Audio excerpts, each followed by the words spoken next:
Hello there and welcome to episode 19 of the Not So Casual Gamer podcast. Lewis, it's been a hot minute. How are you? It's been 22 days. It's been 84 years. A lot can happen in 22 days. / 84 years. Yes. So sorry about missing last week. That was just a scheduling conflict, as it were. I mean, I think it was always the potential for it to catch up with us in the holiday period. Holidays are coming. Holidays are coming. It was always going to happen. Yeah. I think, the offset of that is now we actually have done a bit more forward planning. Yes. And we also at least know that we'll be doing some form of Christmas-based episode. Yeah. Even like Game of the Year or something. Oh, I've not even thought about that. Yeah, for sure. Or multiple ones like that. So Perfect. Yeah, no, we're bringing it back around. It's bringing back around. Yeah. Bring it around town. Anyway. It's been, we've not even seen each other since the last time we recorded. So that was 3 weeks ago. That was the 22 days. But that's what happens when you both work shifts in retail and among other social things. And yes, it's just been, it's been a bit hectic, as it were. But yes, let's catch up the way that we would on every episode with what we have been playing, as I have caught up with you with life things prior to recording. And no one wants to hear that, unless you do. Write in if you want a lifestyle podcast from us. If it seems pertinent, then... Yes. Yeah, so what have you been playing? Well, it's a little bit of a longer list again. Mm-hmm. I get, as always, some of them less significant than others. I kind of want to get one out of the way, though I'd imagine there will be a bit to say. Okay. San Andreas. Oh my goodness. Oh my goodness. Now, I was totally not expecting that. The storm that went down, everyone will know about this. Oh yeah. You couldn't have avoided it. And I don't think we really need to go into it. They were basically just a broken mess. I was actually kind of shocked, in all honesty. Now, so the interesting thing is, right, when I first played the first couple hours, how many times can I say first? I didn't actually run into any bad stuff. All right. It literally was just like, okay, this is exactly what I was expecting. It's the same game, but with a few modern tweaks that they've done. And actually, to my eyes, they kind of did a reasonable, nice job of, because it's got like HDR and stuff. And I actually thought for it being still the PS2 asset, so I was like, oh, cool, this is actually better than I was expecting based on Rockstar's track records for graphical things. It's like, oh, they actually did it. They did it. They've learned it. They've done it properly. Whatever. This is fine. Cool. And then I went on the internet. I was like, oh, everyone's like running into like hideous things, and they don't care about the things I've just said at all because there's so much going wrong. Yeah. And to be honest, to this day, because I've stopped playing it, I don't care anymore. Like, I knew I wouldn't last long playing it. No, I'm like really happy that it was on Game Pass. Yeah, it was a short, nostalgic hit, and I was like, that's all I need. Yep. But yeah, there's a lot of weirdness surrounding it. Yeah, I played it for about 45 minutes or so. Now, keep in mind, I didn't have any. Well, I say any. That's a very blanket statement. Like, I didn't have too much nostalgia for them. We were never allowed them in the house. They were like that taboo thing. So it was sought after. It was kind of put on a pedestal, like as a kid. Played it at friends' houses and stuff like that. So and my brother had a secret copy that I don't think was that Vice City? Might have been Vice City. Anyway, it doesn't matter. Same kind of thing. Yeah. So there was this kind of forbidden fruit aspect to these games for me. And I played them, and actually my first takeaway was if it's dark or there's any shadows, you couldn't see anything at all. Like the scene where he's ordering the 2 number 9s, a number 9 large. I was like, can't see a single thing in that car. Your lighting engine has made so that I can't see any of these characters. And so this is one of these things where I almost feel like any thoughts I've got on this are like shouting into a void. Yeah. Because we've gone over this stuff before. Gamers, and to be honest, game journalists and game developers, they're really not that adept when it comes to like actual video stuff. And to me, actually, now, okay, hardly anyone's going to be sitting playing this in pitch black. Technically, all HDR stuff, you're meant to be doing it in pitch black. And actually, to me, it made a lot of sense. Okay. I think there were some bits where, yes, they did overdo it with the shadows, like lack of detail in the shadows. But for the most part, I actually thought it was quite effective. Oh, fair enough. But then I'm very used to extremely filmic things where you're not meant to see a lot of shadow detail. Yeah, no, and I get that. Or you're supposed to struggle to see. Yes, and I respect that. So that didn't bother me at all. Fair. But I can appreciate why it's probably a little bit of a step too far for this kind of game. Well, I think when it's almost so cartoonish and it's so vibrantly colourful, for its art style, I think that was kind of where I was like... I think, honestly, I'm totally very self-aware of this situation, and I just got a very minor kick out of, like, compositionally what was happening. Doesn't even matter what was happening on screen, Fair. like who was on screen, but just compositionally. That's probably the dorkiest thing that's ever been said on this podcast, and I'm all here for it. Like, there you go. I appreciate it, but that still didn't keep me at playing this. No. Sort of thing. It's still a PS2 game at the end of the day. Like they said, it's updated to feel more like GTA 5. No, it's not. Not at all. Not in the slightest. What? Because it's got a weapon wheel? Is that it? And it slows down when you select your weapon? I was disappointed that it didn't feel more responsive. It was very floaty. The cars didn't feel good.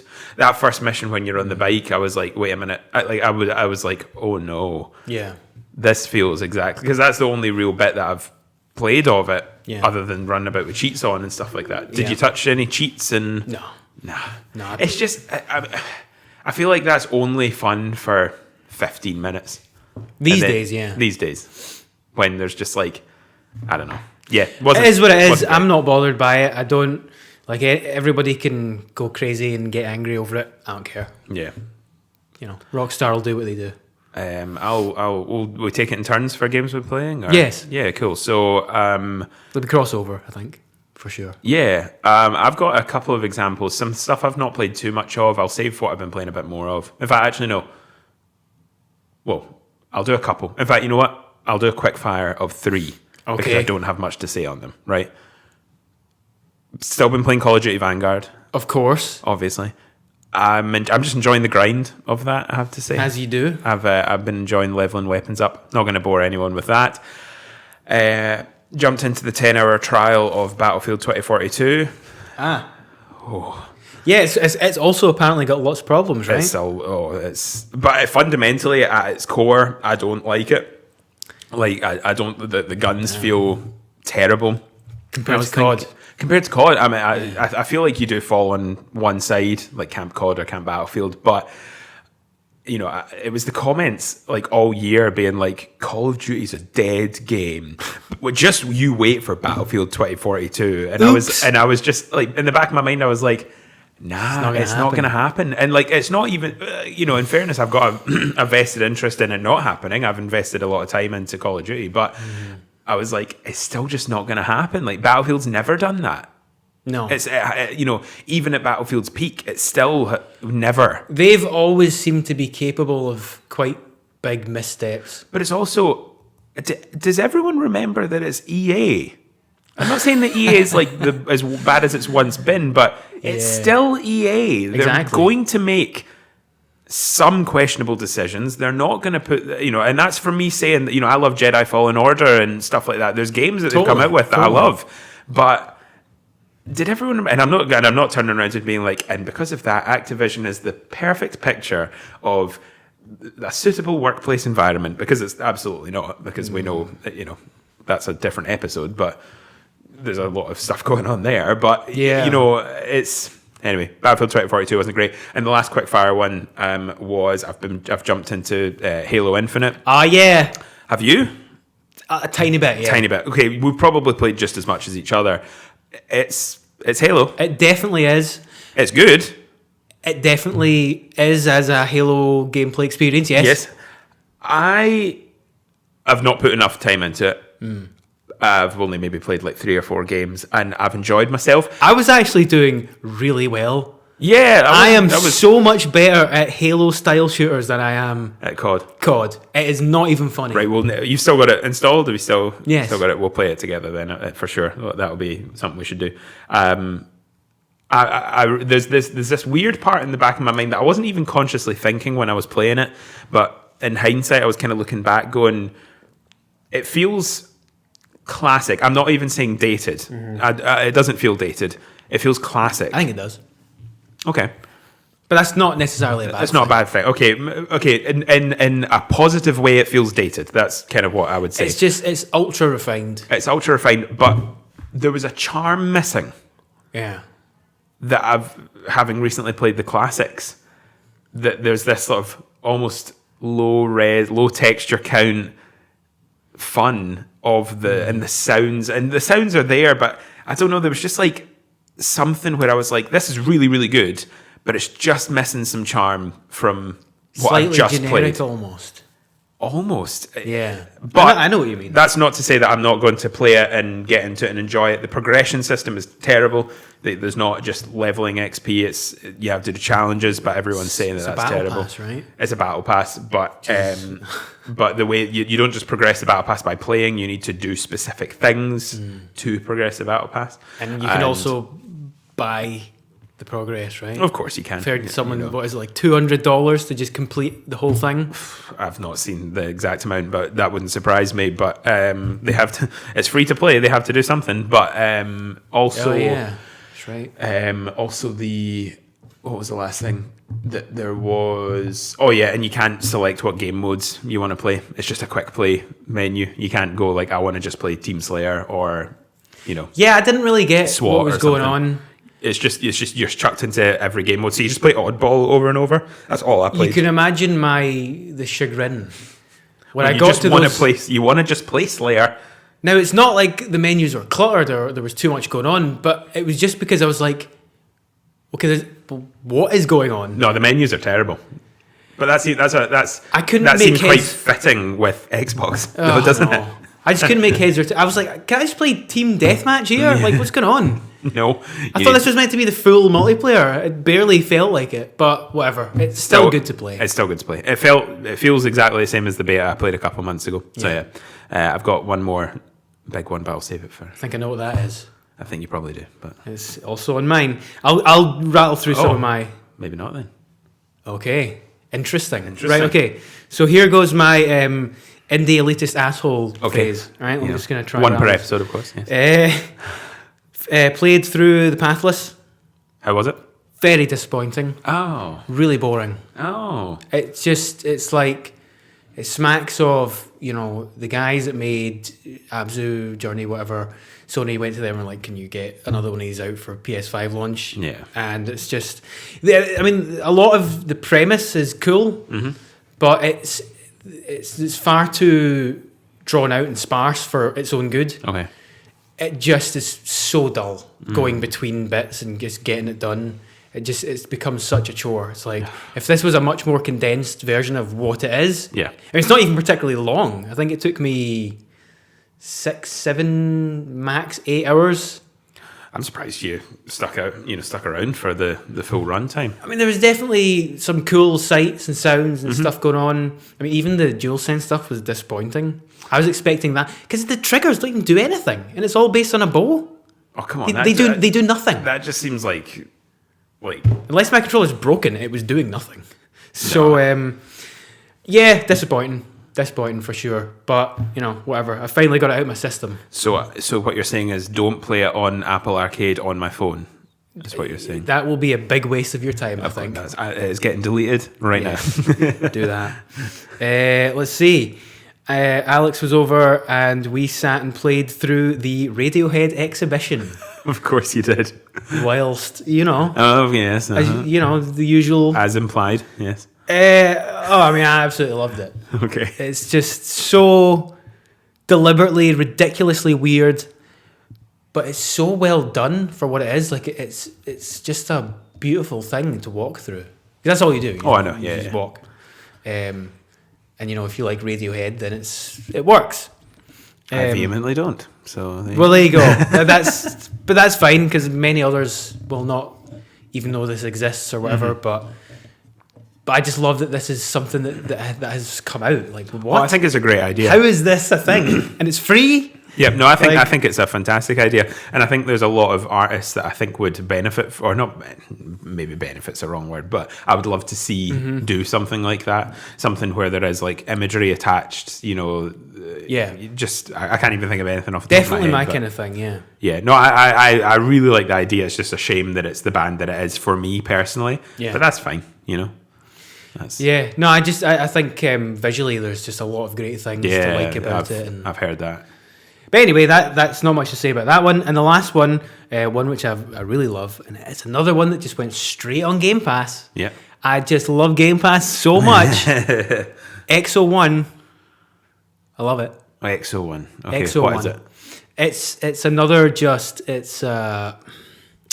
how can I describe it? Physics-based alien artifact exploration thing. Okay. It's actually quite interesting to control. I would recommend just trying it. Yeah, no, I'm seeing what you think, because it's one of these like weird and wonderful sci-fi minimalist games, very minimalist, that you may or may not get and like. But I could also see why some would find it really boring. Okay. But it's like one of these relaxation games almost. Oh, it can't hurt to try. Oh yeah, definitely. Yeah, and I absolutely love it. So yeah, that's nice. Just one of those. My last game that I've been putting quite a bit of time into is Riders Republic. Of course. Yes. You bought that? I bought it in the Black Friday sale. I got it for £38 on Pretty using good. Shop 2 vouchers. Pretty good. Man. You like it? It's so good. Oh. It's so good. Mm-hmm. I honestly think you would better than Descenders. I really like Descenders. You know, I've come around to Descenders. Yeah. I still think it is better than Descenders, just because there's variety. Do you know what I mean? There is real variety. It's genuinely, you know, I know we say like, oh, I'll show you just after the podcast. I'm going to show you after the podcast and just show you like some of the bits and pieces. Show me some stuff. Yeah. I'm not saying I'm not even suggesting go out and buy it just now, because it's off its sale. But if it does jump back down in price, which it will, I would absolutely recommend you pick it up, because if you just can I had the hang of the control scheme from the beta anyway, and I was thinking I played quite a bit. I played about 8 or 9 hours of the beta over that weekend. I was in recovery from surgery, so that definitely helped. Yeah. But so I had quite a bit of muscle memory already with it. But I was thinking, like, I saw a lot of this, you know, in the beta. I had the whole map open to me that weekend, and there was still a bunch of stuff. I was like, oh, I didn't see that. Oh, I didn't even know that was there. Oh, that's cool. So it was there was a lot new. But yeah, just a lot of fun. Just ultimate, just put on, just like Skate, just put it on and just play. Visually, I think it's quite striking in some. I quite liked it. For sure, visually. But you know, there's the, you know, I did the downhill biking stuff in the demo, the snowboard and the skiing and the wingsuit. But there's like they've also added. I don't think it was in the beta, because I felt like I would have come across it. But like trick style, slope style, like not BMXing, but you know, more trick based. Right. You know. It's like half pipes and stuff? Not half pipes, like, you know those, what's the best way? You know those like Red Bull biking things you see where it's like they've built like these ramps through like a town or something like that, like down, like, you know, and it's like all these like wooden ramps, but you can it opens up the trick pool to do like tail whips and, you know, a different set of tricks on this bike than you can get on the downhill bike, and then its rotation speeds are faster, so you can do like way more crazy stunts. And I've got it on manual. There's like auto landing or manual landing, so it lines you up automatically if it's on auto, but you don't get any bonus points. But I've got it on manual landing, where you need to stop the trick and you need to angle yourself into the ramp to get more points for your trick. And I'm so bad at this. It's great. It's so good. I really, really enjoy it. So that's been my, like, I've been really bad for playing Warzone, then some Vanguard after it, and then just go to bed, and I'm just like, I can't sleep. I've just been playing, you know, like 120 frames first person shooters for like 4 hours and stuff like that. I just can't get to sleep. So Riders Republic, I'm like taking an hour less. And just jumping into that, and just there's a Zen mode as well where you get the whole map to yourself, no free fast travel, and you can just put some music on and just go downhill on a bike, or it's really, really cool. I mean, that is maybe, you know, the one that can freshen things up and tide us over properly until Skate 4 for that type of thing. We said that when it was revealed, like, oh, that could be something that does it. It's that for me. Whether it is that for you... So you definitely think this is like Steep done properly then? 100%. Yeah, okay. No questions. The snowboarding feels great. The map is gorgeous. There's going to be paid DLC. If that introduces new areas, I'd buy it. You know? Cool. It's one that I will... More than likely, unless something was to really just fall off a cliff, no pun intended, I'll keep it on my system. Just to always jump back into and have fun with. Well, I'm actually going to have another pretty big CX voucher again, I think, soon. So I might just... But then again, I'm like... My plan was like, am I just going to get Blu-rays or something? Because I honestly don't know what I'm going to get. You know what I'm saying? I might get that. Yeah. We'll play it after... I'm working at 5, but we'll play a bit. I'll see a little bit. This. Yeah. Is that you? That's me. I've played a bit of Forza, but I've shelved Forza. I was going to say, I'm surprised that this hasn't been one that's... So I've purposely shelved Forza because it's incredible. Mm-hmm. It is Forza Horizon 4 again. Yes. In a new map. Sure is. That is in no way, shape or form a bad thing. Mm-hmm. Forza Horizon fans that have had an Xbox since Forza Horizon 4 came out have obviously been dying for this game. Yeah. I have only just played Forza Horizon 4 and I played a lot of it. So I feel like I've already just played this game. Yeah. It's not innovative. No. That is not a negative. Well, I mean, I suppose it could slightly be a negative for why I'm not playing it right now. It's staying on my console. It is going to be when I'm like, right, I'm ready to play it and I'm ready to go. Because I'll be absolutely fine with that. I love it. Yeah. I know I love it. Mm-hmm. Don't need to play it right now. Find that quite interesting. I'm the same, and I'm always torn about these ones. Okay. Because it's like, right, these are the big Xbox games that are coming out. They're totally accessible to us. But then I don't know if it's hard for me to tell how much I care. Because I'm like, if I never get back to this and I just keep playing all these other things and enjoying them more, I'm like... I almost feel like it doesn't matter if I never get back to these big ones. Fair. They're there if it strikes and I feel like it, but I don't know, the longer things go on, the more I get through other games, and it's like I just feel like it's not going to happen. It might. To be honest, I'm more interested in playing Riders Republic than that. Yeah. It's a similar type of thing, really. Yeah. Well, it is very... I mean, Riders Republic is very inspired by... Forza Horizon. Exactly. Like in its kind of setup and its execution and the sort of I've leveled up my dirt biking career path, like my downhill biking, but I've not leveled up my snow sports career path. And each one have their own individual leveling system, much like dirt races, circuit tracks on Forza. It's the same thing. Random encounters, landscape bits that you can go and get pictures at and stuff. It's very similar. Yeah. But Riders Republic has, trick systems and just a bit more variety for what I'm looking for right now that Forza does so well. But like I said, I've just played 4 so recently. And 4 was so good. And I loved it. And I know I will enjoy this, like I said. So I'm just happy to wait. Yeah. I know. It's one of these things for me, it's like at the end of the day, it's still just driving. Yeah. Like you're literally doing nothing else other than holding that right trigger. And hitting the left sometimes to get around the corners. And it feels, it's like the best driving ever. Yes. In the game. Of course it is. But, I don't know. To me, it's like Riders Republic would, I think, hold my interest more. I could see it. If you were to... And I kind of wish I didn't still have a backlog just now because I'm not even playing football games anymore, really. Aye. This year has burned me so badly and for various reasons that I'm out for a while. I'm good. That's fine. I don't need to play them. So I kind of would like if I just had something like the type of games that you play a lot where it's kind of...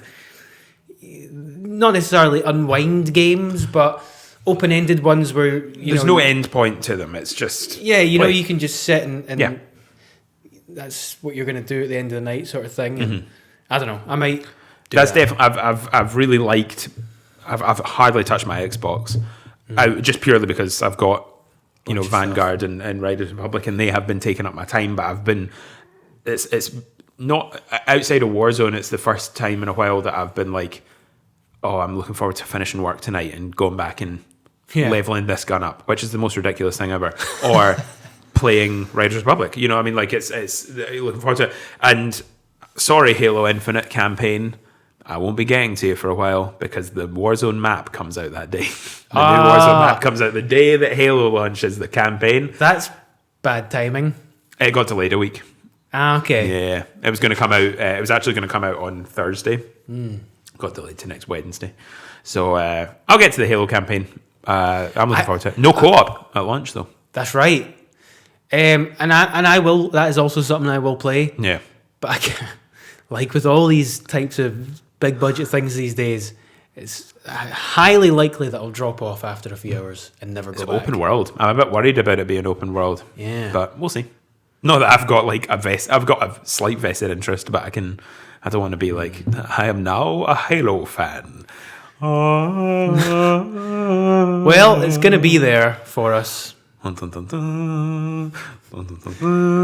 have.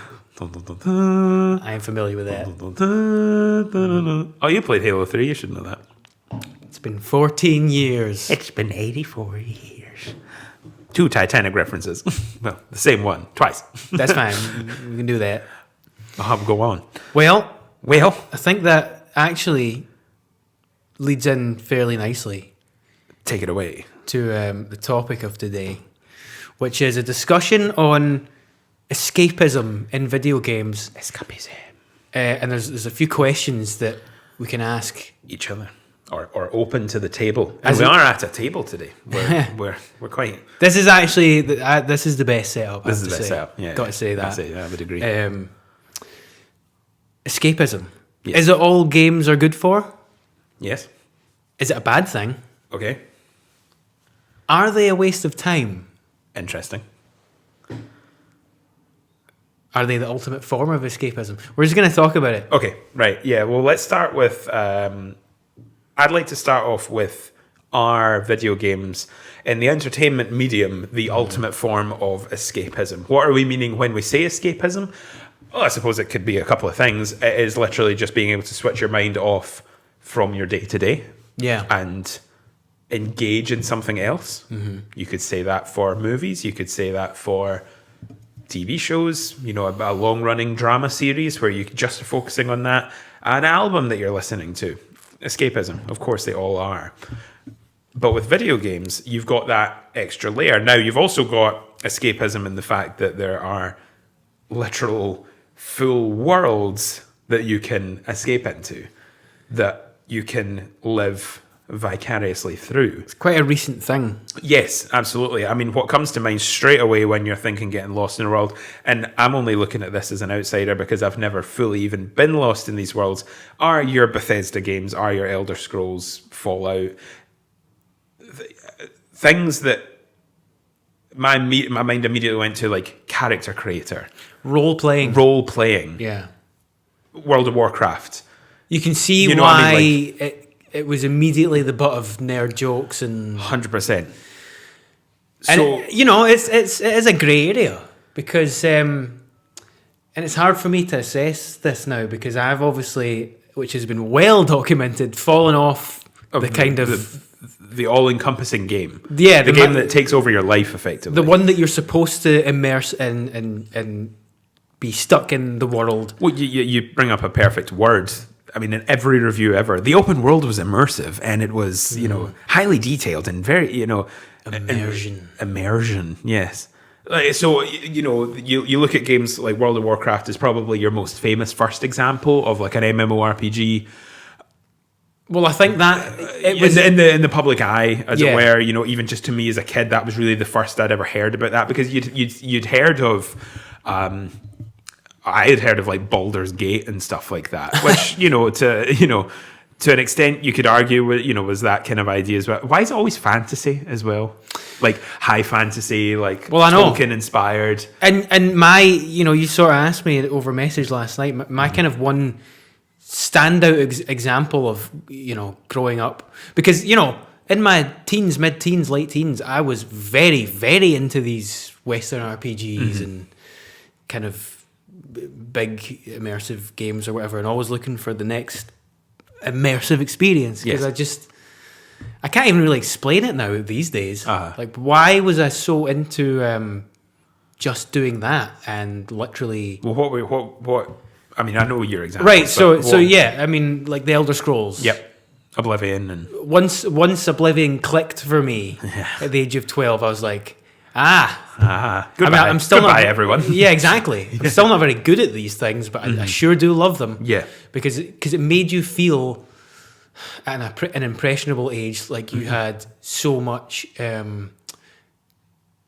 character about you. Yes. Because you were in control, and it was like a destiny, and I think there's something about feeling that sense of power.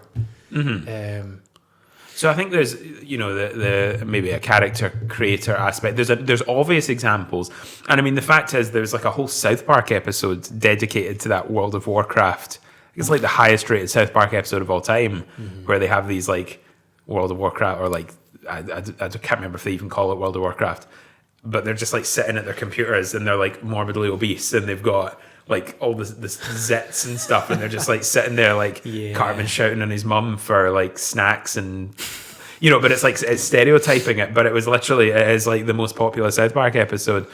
It's also not really a stereotype, because if we're being honest, there's a lot of young males like that out there. Incel, neckbeard, fedora wearing young males. Gaming is a massive thing, and a big part of that audience is unfortunately the kind of overtly nerdy type. Yeah. Stereotype. Of which I always felt like I was halfway between. I don't know if you are though. That's the thing. I think you're a very niche subsect of nerd. Yeah. Culture. It is the videophile. It is the, I mean, like genuinely. But we went to Comic-Con. Comic-Con's a great example of all these entertainment mediums, and especially video games being. That's weebs. Well, no, that's Japanese though. Like, but I don't know the difference. Weebs are Japanese, like anime fans and stuff, which obviously abundant at Comic-Con as well. And you could argue that's obviously its own form of escapism. And then like Japanese role-playing games. So what do we call the Comic-Con ones again?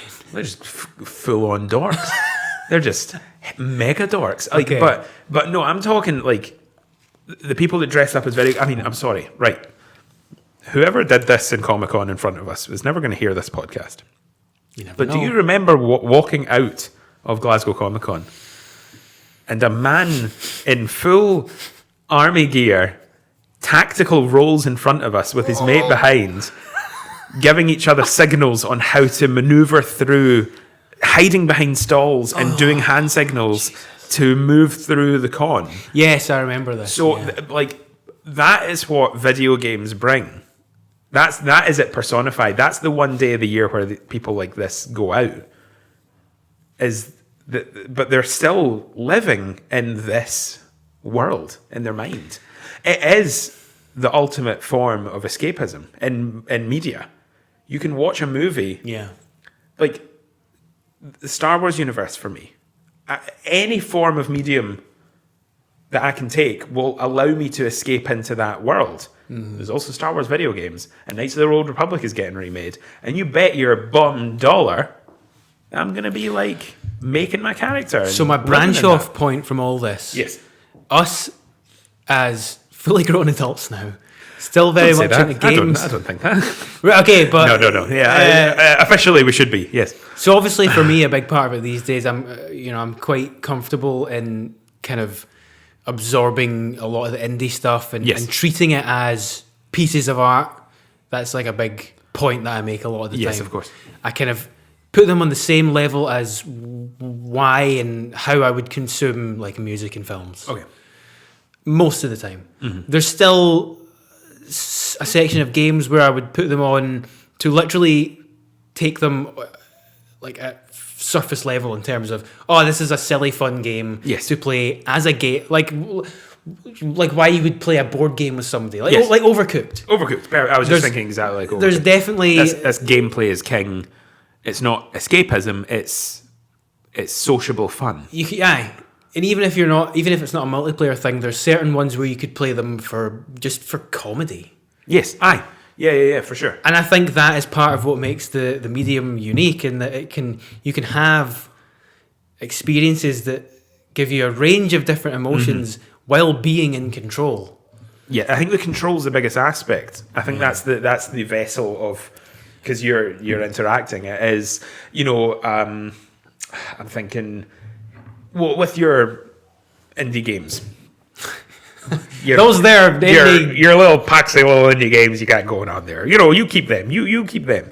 No, with those, are you finding a level of immersion? No. Okay, so would you? It's not about that. Would you almost compare these shorter indie games that obviously have maybe a message to tell, or in some cases it's just a physics-based puzzle or whatever, but do you treat those more like almost the movie equivalent of a video game? Kind of. Well, I suppose they would be like indie films, which are often quirky and try to show you imagery and symbolism and present ideas that are off the beaten path. Okay, that's a good comparison. And it's just meant to make you think. Why does anyone go to art galleries or museums to look at some strange shape that they don't even know what they're looking at? Mm-hmm. It doesn't even move. Whereas we can have little 2-hour or 3-hour games like Inside that are that Journey and things, yeah. But they can do so much more for you. But I would also say that it's hard to explain. I would say I would say a game like Journey is escapism to me. Yes, good point. So maybe, but I think we are capable, right? This is the distinction. We're capable. Now, I'm not trying to be elitist yeah, for sure. But in terms of separating that type of escapism, like we can actually. It's a bit like not getting addicted to drugs. Like you're able to control it and have it occasionally and just enjoy it for what it is and the feeling that it gives you at that time without getting sucked in and it like compromising your life. Yeah. Because that is definitely a side of it that happens, and it's now a recognized condition, is video game addiction. Yes. Yeah. So the addiction of, and getting lost in a 100-hour RPG and getting square eyes, and it's a problem. Yeah. That will mold your life. So with the good of video game immersion, with the good of escapism, comes that negative. And we were discussing that again on Messenger last night, sort of talking about the sort of things we were planning to bring up. But, there is that danger in, maybe, right, again, I'm stereotyping here, in maybe socially anxious, young guy, we'll just take it as it could be, anyone, but let's just say this, who really can only talk to people in their MMORPG, in their Discord server, on their computer, on their console, and that's the only thing that they do. Well, I think multiplayer is a different type of distinction again. Of course, that's fair. That's probably a more positive thing because it gives them a community. Okay, so and they can go off and meet each other and be dorks together. Fair, right? Okay, no, that's a good point. But that still is obviously escapism. That's escaping the real world into a virtual world. It's the Matrix, as it were. That's. Well, I mean it's definitely something that. I mean, this could be a whole other discussion in itself. Fair. In terms of cultural pockets that have emerged in the information age, where it's like, wow, okay, we have a lot of people these days that have been shaped by being online all the time and being in online games, and they've maybe developed their own personality and anxieties based on that. Well, there was a I think it was a NoClip documentary about. I was literally just thinking Red Dead and GTA Online guys. I think it was the Red Dead Online gang. They're all full-time jobs, but every night they're 40, 50 years old, some of them. They just go on Red Dead and they ride about on horses with their mates. Yeah. And then once a year they fly out to like one of the guys' houses and they just have a barbecue and hang out and stuff. And you're like, there you go. That's awesome. That is escapism, but obviously from that multiplayer aspect. So we're sort of focusing on the single player aspect, these worlds that are you have to get lost in. Kerry had a couple of examples as I was talking to her about this. She wanted a shout out for The Sims.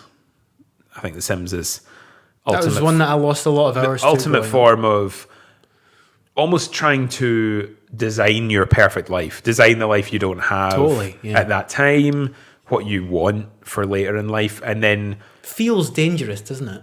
There's a delicate line with that when you think about that on paper. There is, but one that's actually a really recent example was Animal Crossing on New Horizons.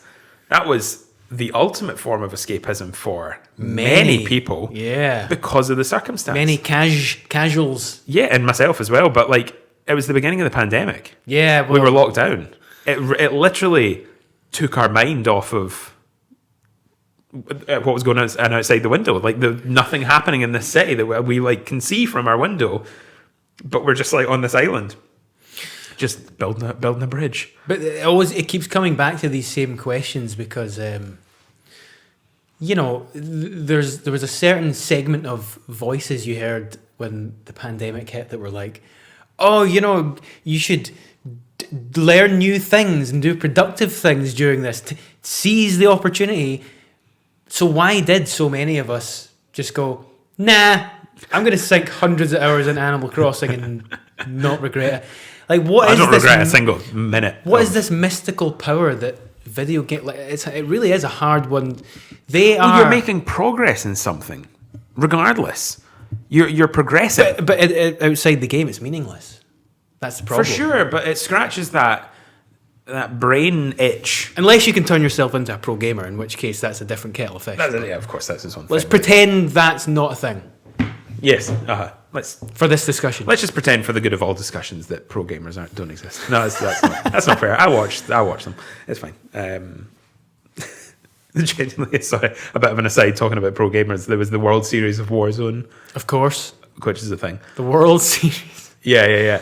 And genuinely, Kerry and I are watching multiple streamers on Twitch. We're like flipping back and forth. We've got a laptop there with like the World Series of Warzone stream with like the casters, the presenters and stuff like that. And we were just looking at each other going, this is so bad. Like, this is hilarious.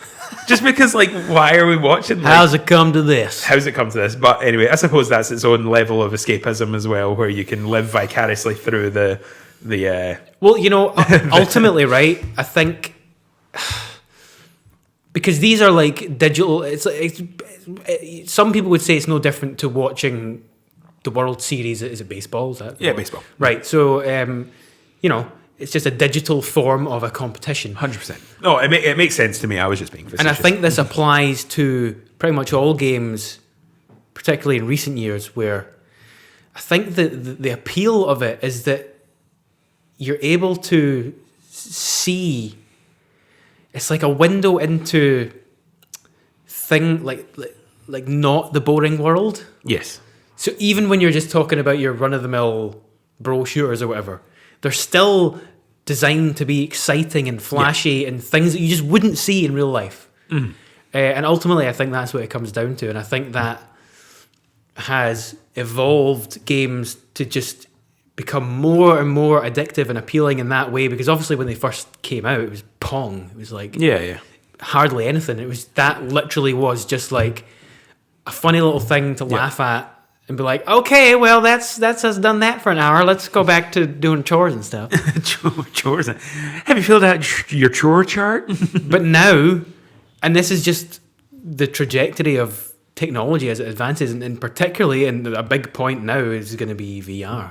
Yes. When you could argue that is the ultimate form of what games were striving to be. You're literally covering your eyes from entirely from the outside world. It almost makes playing, the likes of Skyrim or just on a TV kind of almost seem obsolete. Yeah. I mean, we're not at that point yet. I've played Skyrim in VR. I'd still rather play right, yes. TV, it's not a good thing right now, but once we all have these big full body mechanical machines in our houses where we can actually physically run in the games with the headsets on. That'll be it. That'll be game over. Ready Player One, game over. Yeah. Exactly. That'll be immersion 411. So what you're saying is, You know? Mark Zuckerberg has it right. Welcome to the metaverse. It's all over for you. Enjoy real life all you can. Well, it's only going to become digital. I think you're going to see it become much more of a serious issue in decades to come, where not just for games, but just... but we've seen this before, sorry to interrupt, but with VR is that, you know, you hear the sort of, the voices in the industry going, gaming works so well for VR, but it is the launching point for what VR could become. Mm-hmm. It's a testing bed for what virtual reality really is. It'll have so many uses. It's you're right with everything else. It's almost like the immersion factor of games, the escapism in games is a stepping point for what people are trying to do, what Mark Zuckerberg's trying to do with the metaverse, where you've got this capsule in your house that you just sit in or stand in or whatever, and that's you. You're instead of flying over to meet your friend, you're in a room with them. You're here across the table from them with a headset on, and it's as if you're just in the room with them. And there's an exciting part of that. Totally. But with that comes so much controversy. You know, it's human nature to be weak to these things. Yes. It is so. It's like the forbidden fruit of it's just so cool, so damn cool, and you just want to do it. And there will be so many people that will need. I don't know. They'll need help. They'll need. It'll be interesting to see taking cyberbullying to the next level. Yeah, just to coming see, in 2025. I mean, Ready Player One is gonna be real at some point. Yeah, product placement galore. So is it the case that we're just on a train that can't be stopped, and this discussion is pointless, or? Yeah, but someone's going to listen to it. Thanks, guys. That's very interesting. Very interesting. No, I think ultimately the way I see it is escapism, like in anything else, in moderation, can be a very good thing. Yep. You know, if you can just be smart about it. But I think the problem is it's so easy, especially for teenagers, to just get addicted and that's the thing. Abuse all forms of gaming. You think back to when you were a teenager, and I've got school and homework, and I'm sorry, you've got all the time in the world. You really do. You've got so much time on your hands. Because we couldn't even get a 2-hour window to record a podcast last week. Do you know what I mean? Yeah. I'm sorry, you just have time. And I'm not saying there aren't adults out there that work and earn good money but still have plenty of time. But I'm sorry, if you're in your 20s and you're trying to save money, you don't have time. Unless you went to uni for 6 years and are medical or something, or an IT. But us as musicians, no. Escapism, going back to that, I suppose, because a point I want to bring up was that there's this element of, I see skate, I see Riders Republic as a form of escapism for me, because I can't do those things. I can't ride a downhill bike at, I don't know, I think it's 75 or 80 kilometers per hour. Don't know what that is in miles per hour. Could you imagine that in VR? It'd be terrifying. I'd be sick. But not that I didn't play a lot of this. We didn't get back into Guitar Hero, did we? Because we can go up on stage and do that ourselves. So there is that, but that's what Guitar Hero is for. It was you feel like you're on the stage, especially Guitar Hero Live. That's what they were going for. Come on, bro, come on to the guys in the live, the video thing. They're calling for an encore, bro, and you're like, no, cool. God, games get away with so much with being cringy. Yeah, it really is a wonder how it's such a huge industry. Can't even explain why everyone loves it so much. Oh, I mean, Riders Republic is cringy. Is all. Oh, totally. Is so bad, but you just turn your mind off to it. No, I mean, I think that is again one of the main points. It's really just about being able to get some sort of satisfaction out of doing and seeing things that you wouldn't otherwise if you weren't looking at the screen and feeling the animations and the physics and stuff that's going on. Yeah. No, I mean, those are easy ones for us, though. Skate is like the perfect example for us because it's just such satisfying gameplay when you pull off. I mean, it really just ties into skateboarding as a thing as well. Well, and it was the same for Guitar Hero with music. It was absolutely. And, you know, any sports game, and even the Escapism football games, and, you know, seeing the stadiums and stuff, I can totally see how people can just escape into a world like that for a while. You know, it's cool. It's an interactive way of watching football on the telly. You know, I'm realizing how hard it is to actually unpack escapism and a lot, and why we desire it so much. Why do we desire it so much? I think we're kind of somewhat lucky ones in that we've been very able to develop into mature gamers that you know, can still balance it out. And we've got a work-life balance, we've got a playing games life balance, we don't have lots of acne anymore, thank goodness. It was so bad. I was on all the trials. Though that Clearasil wasn't doing jack shit. But you know, but also the fact that we can finish a game, delete it off our system, and move on to the next one. Do you know what I mean? Like that's also something that, you know, we're getting that maybe shorter term escapism. Like, for example, I would say The Last of Us, not that we bring it up like every episode, you know, whatever, but that's escapism. But it's a story being told to me. So I honestly, as much as it's more immersive, it's on the same level as like a really, really good movie for me. Oh yeah, no, there's certain ones like that where a lot of it is about the story. It's the story, and of course, then that you connect more to the characters because you're controlling those characters throughout the game. You live with it. And you live it through them so much more. Yes, but that's not necessarily the same as escapism or an addiction. No. To living in another world. I do think that is not exclusively limited to, of course it's not, but more associated with your RPGs, with totally where you are a character creator or something. Because you see this, like, Kerry loves a character creator. Oh my goodness. She could spend hours. Because she's making her self in the game. To what end? No, exactly. No, I don't know. Exactly. These are the things we can't answer. I know. It's very weird, isn't it? It is. Oh. We're not actually intelligent enough philosophers to be able to reach any conclusions about psychology. No, and I think we should have brought a psychologist on for this. Yo, if you're a psychologist, hit us up and we'll do a part 2. And you can explain why. Genuinely, if you know of anyone that is a psychologist / likes video games, hit us up. But because that'd be quite interesting. Talk at us. Tell us why we are dorks. I mean, honestly, there's so many.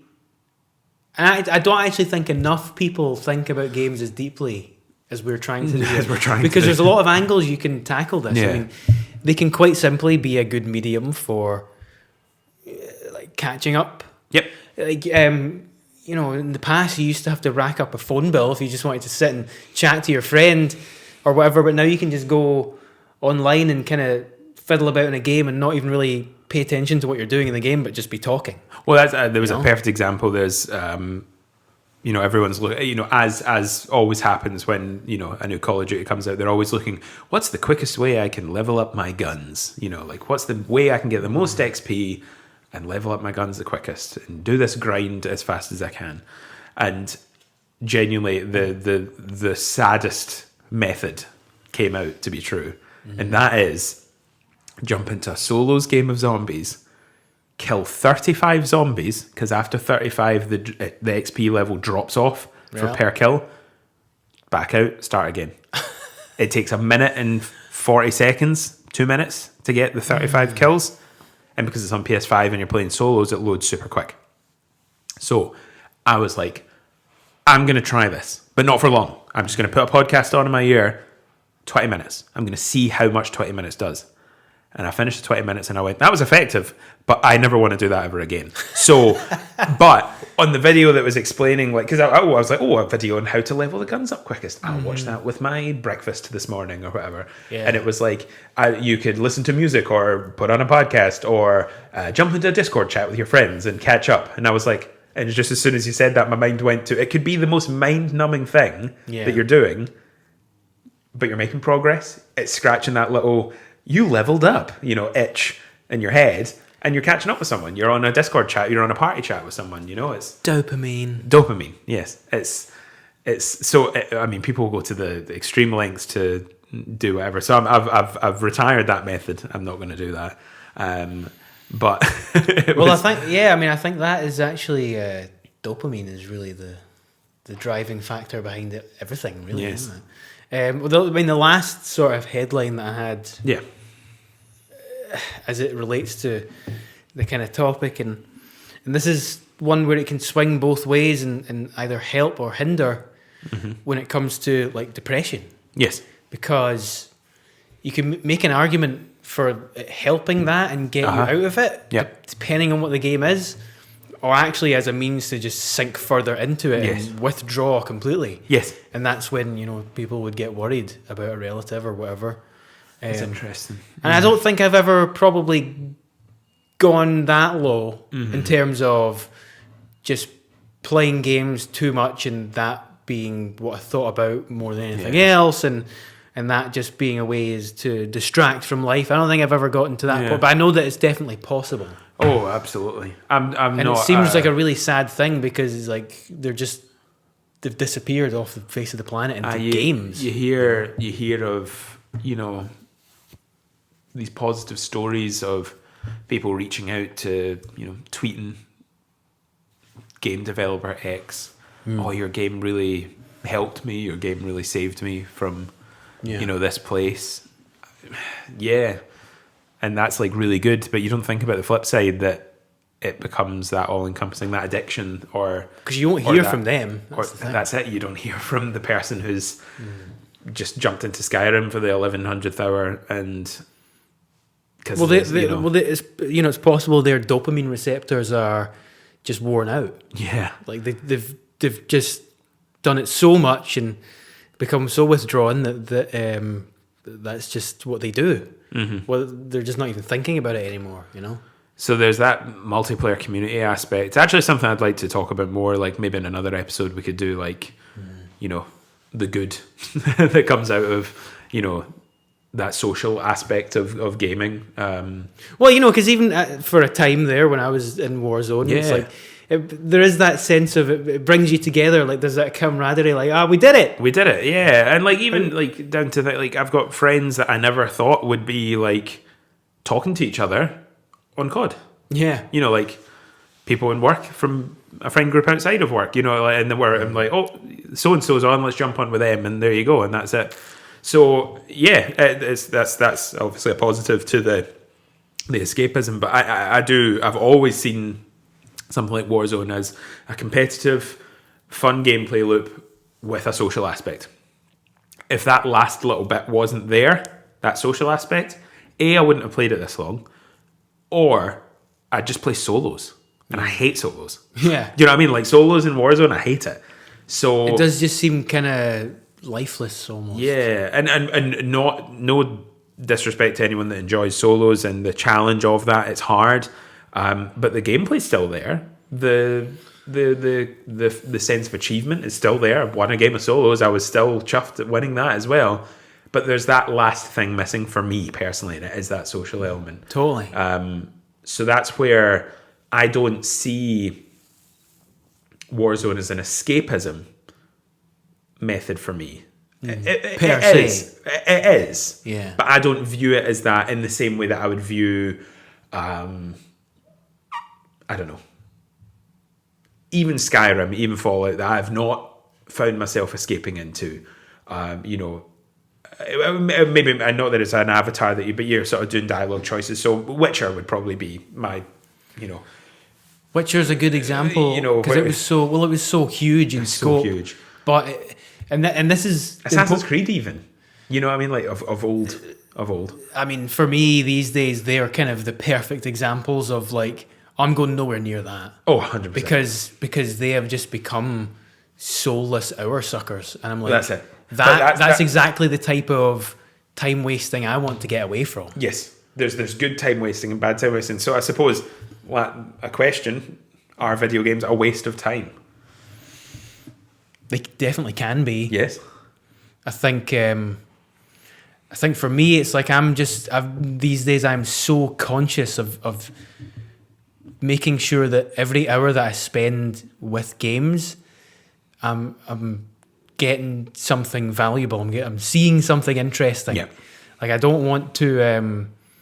This is why I don't want to play all these worn out games that they're just the same as the last one, because I've seen it all, been there, done that as growing up. I'm like, this is why I can never kind of relate to a lot of people my age or older that still religiously play all these games, the sequels and stuff, and the big ones. I'm like, are you not bored of this already? I don't know. I think the only reason that I'm now playing COD, it has to be really special. Now COD is different. Well, no, but I wouldn't. It's an ongoing thing. No, but I wouldn't necessarily say that though. I would put that in that same camp of what you just said. But I didn't grow up playing COD. This is my first couple of playing multiplayer suites. I don't think. I mean, I could be wrong. Your COD career in years is still pretty young. It is still young. Like, but everyone had that as teenagers, but I didn't. Yeah. So I'm just kind of doing that, but a bit later, and that's the way I see it. But it does get to a point where it is the same thing. I understand it's the same thing. I do. I get that. No, I mean, I do see that a bit differently. Okay. Pure, and it mostly does come down to the social side of it. Okay, yeah, that's fair. I'm really talking about people that are so enthusiastic about Far Cry 6 or replaying Skyrim for the 10th time. Yeah. Like, how can you do this? Yeah. Yeah. Surely this is wasting time now. Surely you could have been doing something better with your time, which is maybe just playing 10 other games in this time. And just, I don't know, just expanding your horizons. Yeah. That's how I see it. That's all I'm trying. Expanding your Forza Horizons, of course, yes. Well, I mean, pertinent, because we did say earlier how it just is the same game. Yeah, no, for sure. And Assassin's Creed Valhalla 2 Odyssey 2 Origins, it's the same thing. Far Cry 6 boring. To Far Cry 5. So boring. Elder Scrolls, everyone, I can't wait for Elder Scrolls 6. Why? Now, why? So it's interesting for me because by the time that'll be 15 years between Elder Scrolls. So that makes total sense as to why you would be looking forward to jumping into that. Now I know that it's probably going to be massive. Yes. Which is against my MO these days. But your MMO, yes. Sorry. God, you all about damn puns, you know what I'm saying? Sorry, I can't help myself. It has to be really, really special these days. Yeah. And have things in it that to me makes me feel like I'm experiencing feelings that I haven't before. And this is why I'm wary of even like the next Horizon game, because I'm like, do I really want to go and do more Horizon? I don't know. I think I've got my fill in life. I get that. For Horizon. I'd like to know what happens in the story next, in the same way that I booked the new Spider-Man film tickets this morning so I could go and see it, to see what happens in the story. I'm looking forward to that. Don't you worry about that. Yeah. I'm all about that. Yeah. But mainly for just to see how crazy they get with everything coming in to it. But yeah. Are video games a waste of time? No. But also, yes. Oh dear, yeah. Sorry that it was not as eloquently put. I kind of knew this one would be left a bit open-ended. Well, there's no right answer. I know. I think escapism is good, but I think it is all work and no play makes Jack a dull boy. But all play and no work, I think, also just I think the opposite is equally as true.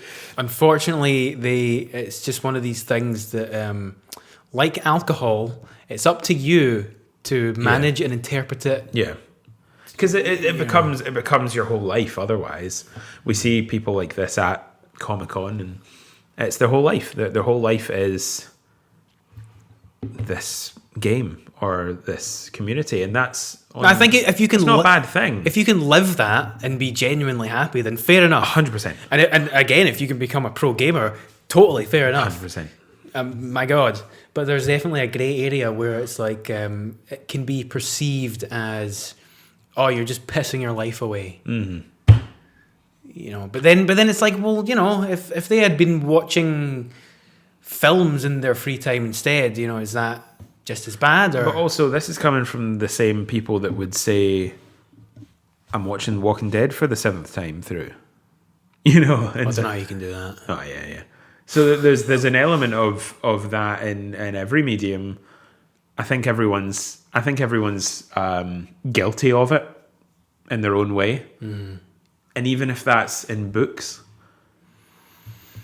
why is there an elitism of books? People, all I do is I just snuggle up by the fire and I just jump into a new book.